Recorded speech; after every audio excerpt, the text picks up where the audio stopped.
Hi mga kababy loves, magandang araw po sa ating lahat. Bali, nandito po ulit tayo sa ating palayan. So, kahapon nga po ay nakita nyo yung ating palay kung ano nangyari. So, natumba dahil sa lakas ng hangin. So, katulad yan, humahangin na naman mga kababy loves. So, konting hangin lang po ay natutumba yung ating palay dahil nga po sa bigat ng kanyang bunga. So, anyway mga kababy loves, at dahil nandito ulit tayo sa ating palayan, so meron na pong hinog yung ating palay at kami po ay unti-unting aanin ni Nana kasi nga po meron naman pong panibagong bagyo. Ayan, so uunahan na po natin ang bagyo kasi delikado na naman mga kabibi loves at kawawa na naman po ang mga magsasaka dahil sa ating panahon. So ganon talaga mga kabibilags, part yun ng ating pamumuhay dito sa daigdig. So kamusta kayo mga kabibilags, lalo sa mga nasalanta ng bagyo? Grabe. So ang tanging masabi ko lang ay prayer lang talaga mga kabibilags. So si Nana po ay nagsisimula na mag-ani. So inuuna lang po niya yung mga hinog mga kabibilags. Tara, so samahan niyo po kami sa aming pag-ani mga kabibilags. Ayan mga kabibi loves, so si Nana. Yan. So baka magtaka kayo na merong ano dito, plastic. So alam niyo na si Nana, 'di ba? Creative. Bali tatanggalin din po namin 'yan pag tapos na po ng ani.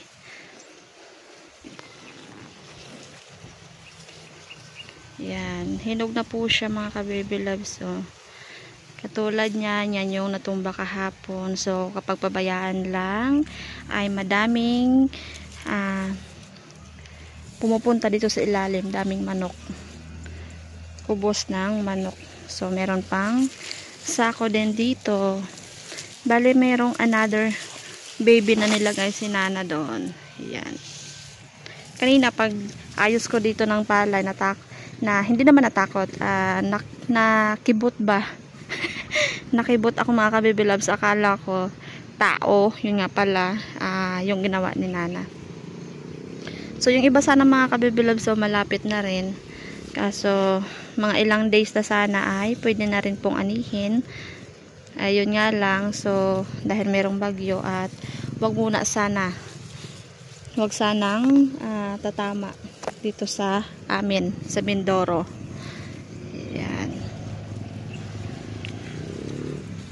Hindi lang farmer ang kawawa, pati mangingisda, so hindi makalaot.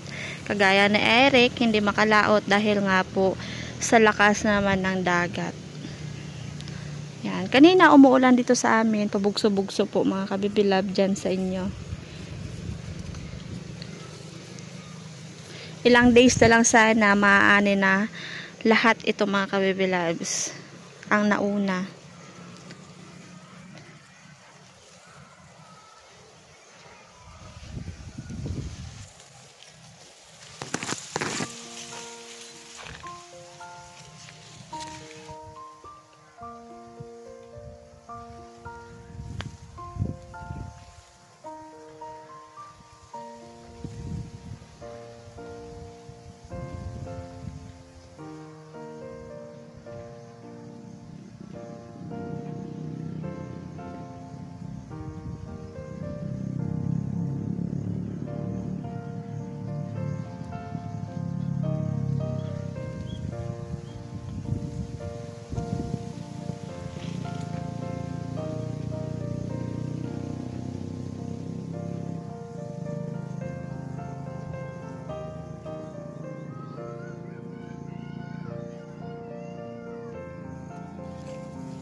Baby Love.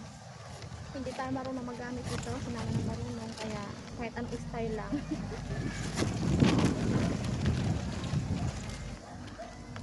Ganito yung mga kabibilos ang tamang paghawak eh. Kayog ang tawag dito. Ito yung ginagamit sa pang-ani.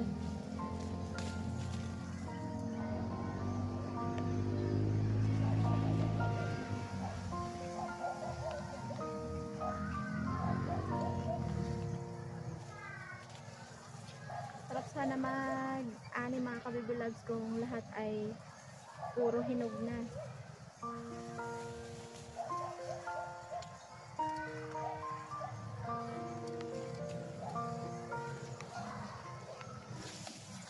Maambo na naman po.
Madilim na naman ang panahon mga ka-baby loves.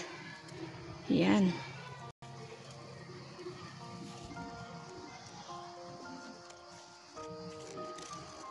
Uulan na naman. Makapal na ulan na naman yan mga kabibilabs. So yung pinipili namin mga kabibilabs ay yung sa dulo, yung hinog, kasi dito banda sa part na to ay hilaw pa po yung iba. Kaya piriliin lang po siya.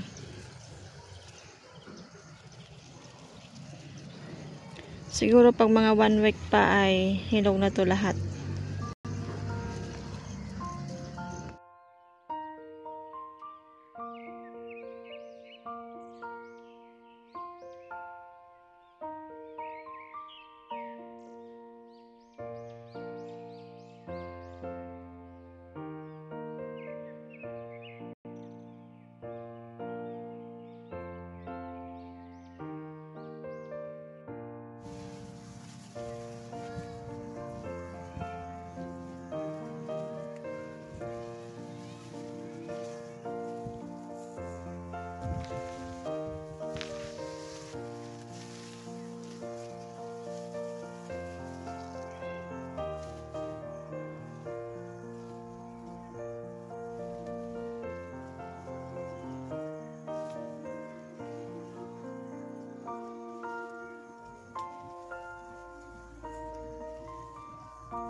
So mga ka-baby love, shout out po pala kay Sir Rodelio Marcelo from Laguna. Ayan. So shout out po sa mga taga Laguna dyan. Hi Sir Marcelo, kamusta po kayo? Sa Victoria, Laguna. Taga Victoria pala siya.